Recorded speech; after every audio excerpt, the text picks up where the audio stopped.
je suis le docteur Caroline Dimun, je suis orthodontiste spécialiste et installée à Albigny-sur-Saône.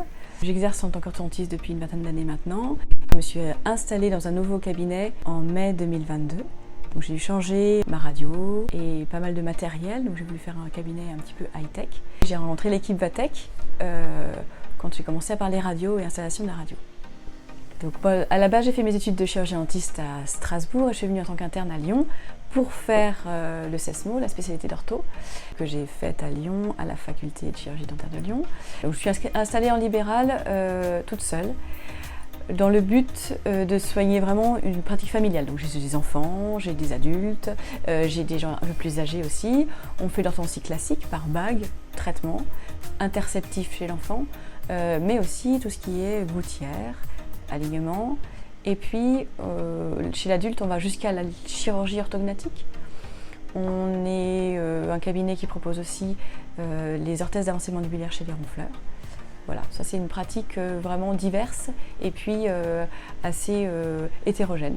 Donc, les journées sont très diversifiées avec du tout venant. Donc l'imagerie pour moi est très importante puisque tous les bilans orthodontiques passent forcément par un bilan radiographique. On commence par faire une radio panoramique de débrouillage chez quasiment tous les patients. Et puis lorsqu'on a prévu un traitement, on fait une céphalométrie en 2 dimensions, latérale, qui permet le diagnostic orthodontique. On fait aussi très souvent chez adolescents une radio du poignet pour l'âge osseux.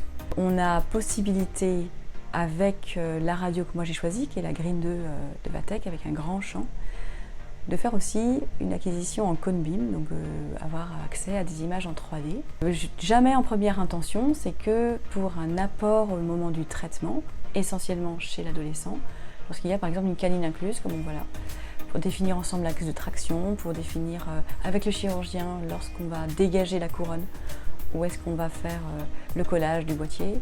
C'est un excellent outil de communication avec les parents qui ne se rendent pas forcément compte de la difficulté qu'on va avoir de mettre en place notre dent sur l'arcade. Alors, le flux numérique, oui, est très présent chez nous, puisque moi j'ai refait entièrement mon cabinet en 2022 et on a essayé de se moderniser un maximum, donc j'ai plus de plâtre du tout. Je ne fais plus d'empreintes manuelles en fait, on fait simplement des empreintes optiques, donc on a une caméra, 2 caméras en fait. Donc à chaque fois qu'il y a un bilan orthodontique, on scanne, on fait l'empreinte optique des dents du patient et on fait du soclage virtuel pour avoir nos moulages qui nous servent au diagnostic. Et puis pour toutes les empreintes d'appareils interceptifs, c'est aussi entièrement en numérique qu'on envoie au prothésiste. Quand il y a la chirurgie orthodontique, on fait des simulations de la chirurgie sur les moulages qu'on imprime en 3D au cabinet. À la fin des traitements d'orthodontie, on met un système de contention en place. Normalement, ce sont un fil collé et des gouttières. Moi, les gouttières, je les thermoforme à partir d'empreintes numériques qu'on a imprimées au cabinet avec les imprimantes 3D. Donc ça, c'est des choses qu'on a systématisées maintenant. Pour les gouttières d'alignement, c'est pareil. Il faut envoyer au laboratoire extérieur des empreintes optiques à l'aide de caméras. Tout ça, ça passe automatiquement à chaque patient qui veut ce type de traitement. Et pour les orthèses d'avancée mandibulaire, pareil, empreinte optique. On imprime nos moulages si on en a besoin. On thermoforme par-dessus des moulages en résine qu'on confie au patient.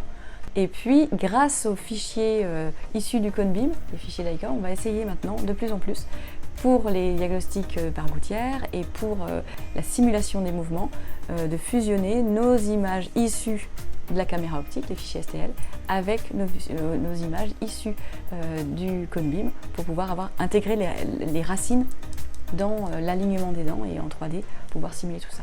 Donc c'est très intéressant, c'est en pleine évolution et ça nous plaît beaucoup.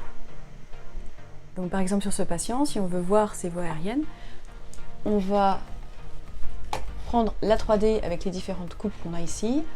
On va cliquer sur mesure des voies respiratoires et là on a sur cette vue latérale, on va cliquer à l'intérieur de la partie supérieure des voies aériennes dans le noir. On clique une deuxième fois et ça va nous calculer le volume des voies aériennes.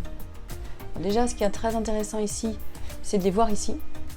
Voilà. Alors là, chez un enfant, évidemment, mais chez un enfant, on va voir qu'il n'y a aucune contraction. Tout est bleu, l'air passe très très bien.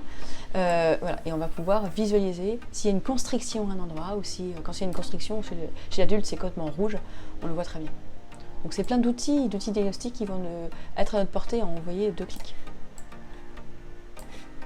Alors une autre fonctionnalité qui est très intéressante, j'ai pas acheter cette radio-là pour ça, mais sur ce, c'est un plus.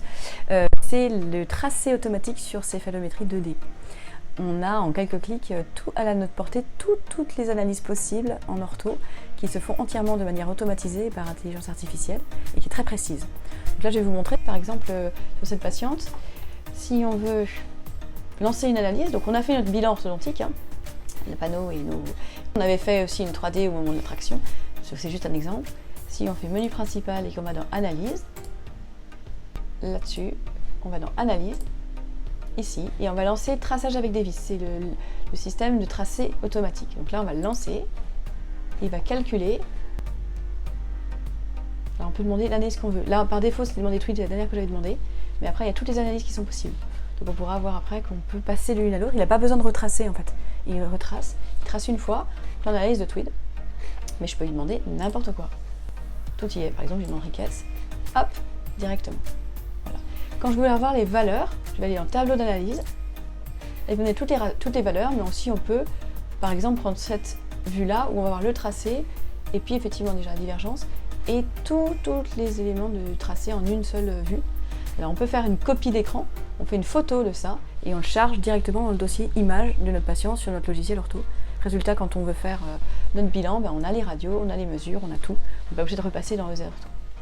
Voilà, donc ça c'est quelque chose qui est hyper pratique et en 2 clics l'assistante, je suis sûre qu'elle peut le faire et moi j'ai les tracés hyper précis. Alors, pourquoi j'ai choisi Vathek? Alors, il y a eu plusieurs raisons qui m'ont mis sur la voie. Déjà, mon installateur dentaire Icadan m'a proposé Vathek, entre autres. Il y a une passerelle directe avec mon logiciel, ça c'est aussi une très bonne chose pour le logiciel ortho. Et puis je suis donc allée les voir, Vathek, sur le stand des congrès. J'ai trouvé une équipe très dynamique qui m'a convaincue de passer en 3D. Je n'étais pas convaincue au départ. Voilà, j'en ai parlé et il y a vraiment des techniciens qui ont un gros bagage 3D. Donc j'ai fait un débat d'imagerie, donc ça m'a vraiment beaucoup parlé. On a beaucoup discuté et je ne connaissais pas les indications et vraiment maintenant je pense que c'est incontournable pour les cabinets modernes. Ça reste des machines qui nous permettent, par exemple moi j'ai pris une Green 2 avec un grand champ, donc je peux voir tout le crâne. Et puis très faible irradiation, une rapidité d'acquisition qui est de quelques secondes. Chez l'enfant, c'est très important. Et voilà, c'est des machines qui sont fiables, garantie 10 ans. Voilà, moi je suis très contente. C'est pour moi une très bonne machine.